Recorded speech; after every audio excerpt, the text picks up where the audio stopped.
Hi, this is Simon. Let's have a look at standard components today because I get a lot of students coming into the workshops and they're asking for this thingy and they're not quite sure what they want. So today I want to teach you the key words and the technology behind these standard components and how you could use them for your products. Let's have a look at these three then. We've got nails, we've got screws, hopefully you know the difference already, and we've got nuts and bolts. Let's get that in there, bolts. When we're talking about these components, there are some things that I need to know. I need to know the type of component that you want. I need to know the diameter of the component. I need to know the length of the component. And I also need to know the finish that you want on the component. So let's start with nails, and we can group those into two categories. We've got the loss head nails, which is the idea that you can hit these with a hammer underneath the surface. And you've got a flat head nail, which again you can hit with a hammer, but it stays on the surface. So we're determining the type by the head shape, and that goes for all three of these components. Here are my two pieces of wood again that I want to join in 2D. If you think, there we get it in a 90-degree corner. And what I'm hoping to do here is to set the nail underneath the surface like this so that it's hidden. So we've got a couple of other nails on the loss head variety. Here we've got a panel pin.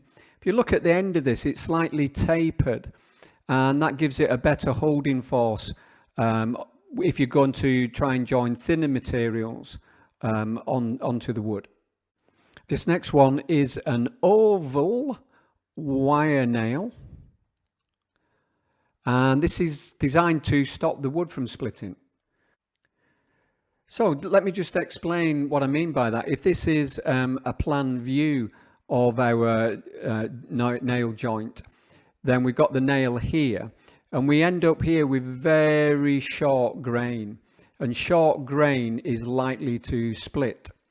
So this will split off and won't look so good. So the idea of an oval nail is that it has a shape which is less likely to split that wood. Moving on to the flat head nails, this is called a round wire nail.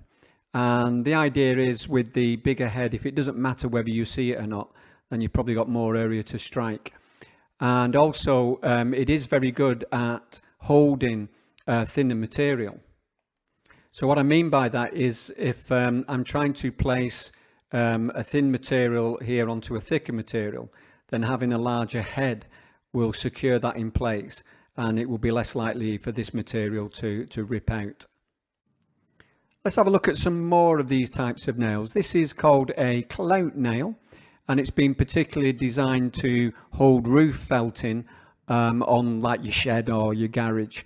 The big head again holding that material nice and firmly. And these are called tacks, which are really for upholstery work. So what I mean by that, if you have a seat and a block of foam and you want to cover this in leather or some other decorative fabric, which is quite thin, then we can use tacks with their big heads, and we can attach them together like so. Notice the shape is quite strange. It's more like a square going to a point, so a pyramid shape. If the tacks can be seen from the side, then they can be decorative. So then we need these other tacks with the nice shiny surface. This is brass ones, and this is an upholstery tack. And that, let's talk about diameter then. So if it's under 2 millimeters diameter, then we tend to call it a pin. And if it is over 2 millimeters, then we tend to call it a nail.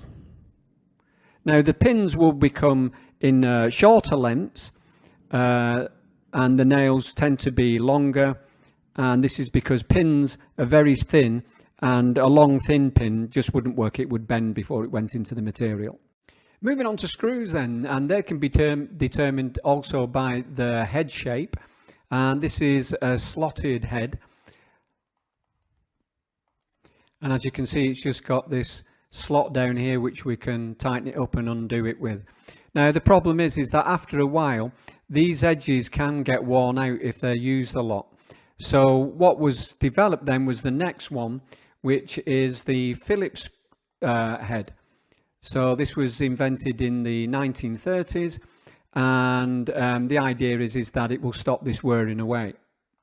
And you can see here that we've got this definite sort of cross point that we're looking for there. So about 30 years later, the same company developed this Pozidrive head.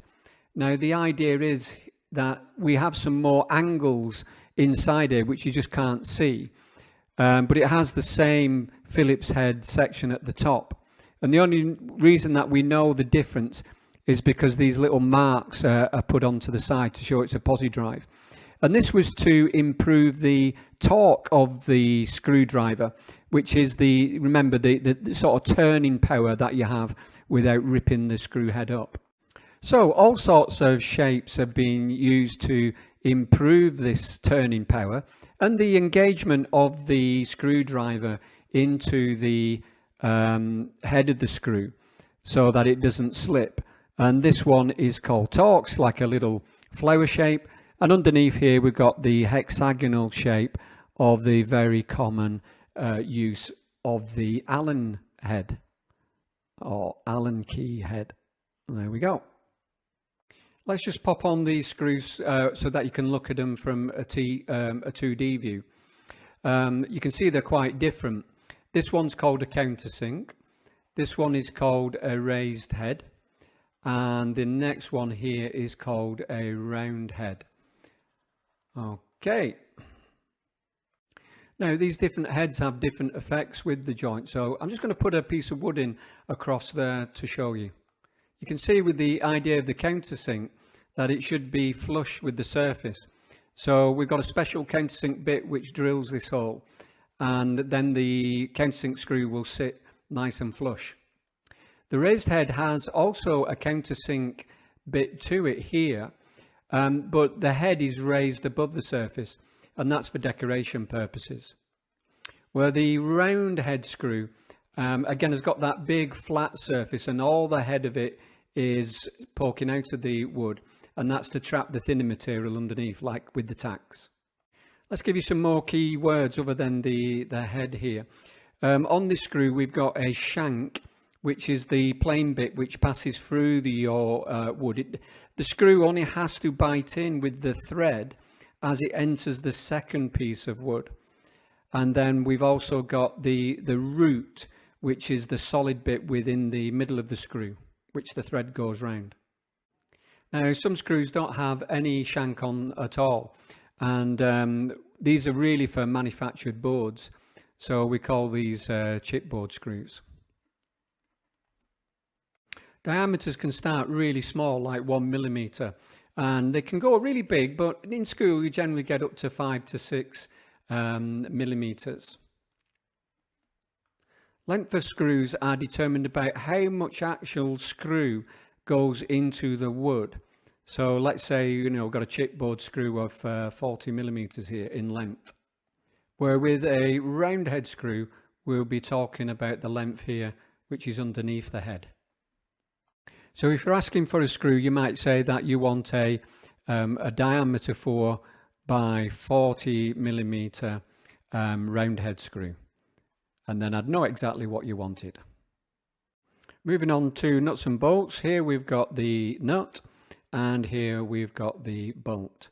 And the bolt has the threaded piece on the outside, and the nut's got the threaded piece on the inside. And obviously they fit together, and the nut can tighten up towards the bolt.